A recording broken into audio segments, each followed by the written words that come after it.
the President of the Republic of South Africa, His Excellency Matamela Cyril Ramaphosa, to deliver a keynote address. President of the UN General Assembly, Ambassador Dennis Francis, the UN Secretary General, Mr. Antonio Guterres, Your Excellencies, present here, ministers and various officials.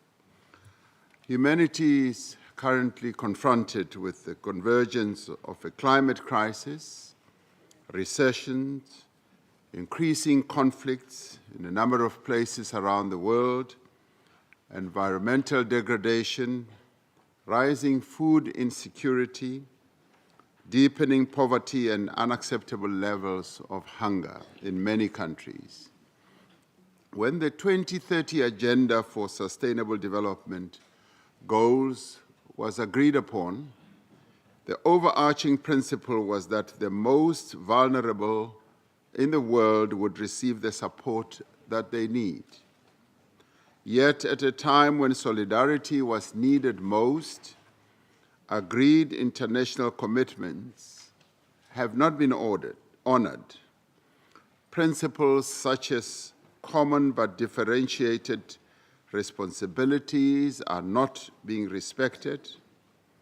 4 decades since the right to development was established by the United Nations as a human right, the failure to act on commitments to support development is deepening the drive between the global north and the global south and is eroding trust.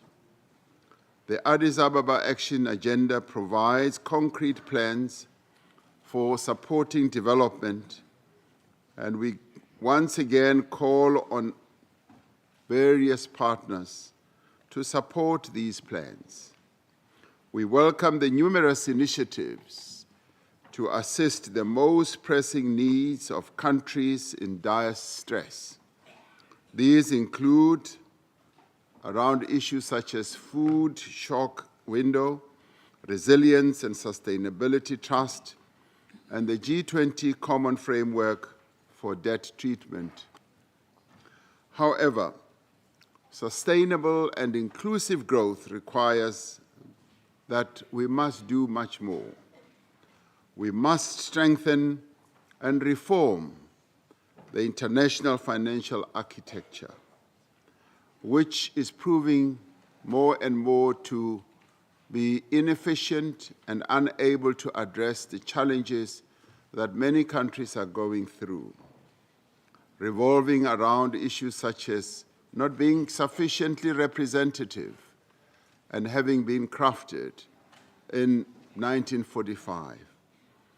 Developing economy countries must participate equally as well as meaningfully in the decision-making process of international economic order.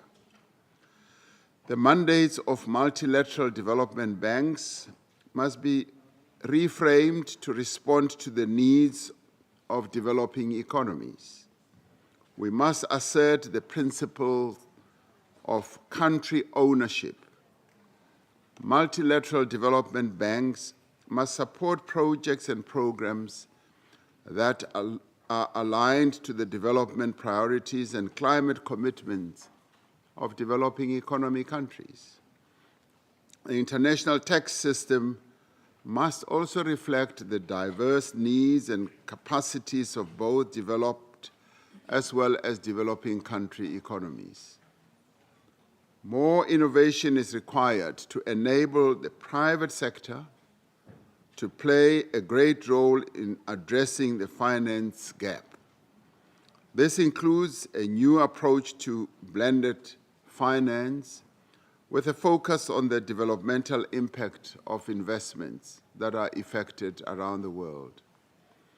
Credit ratings of developing countries and the African economies in particular need to be based on the economic fundamentals and not on subjective assessments that are completely devoid of the realities of developing economy countries, which are largely very different from the realities that developed economy countries face. Public finance is critical for development. Developed economy countries need to fulfill their commitment to contribute official development assistance. They also need to fulfill their commitment to mobilize the $100 billion a year that they promised to tackle climate challenges. As South Africa, we therefore welcome the recommended actions contained in the Secretary General's report on our common agenda.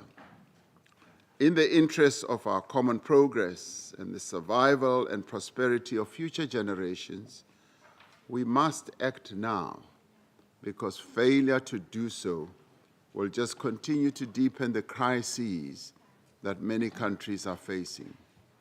South Africa encourages all world leaders, global institutions, and the private sector partners to work together to address the current crises, to close the finance divide, to reduce inequality, to eradicate poverty, and to make sure that in the end, no one is left behind through the actions that we will take. I thank you all.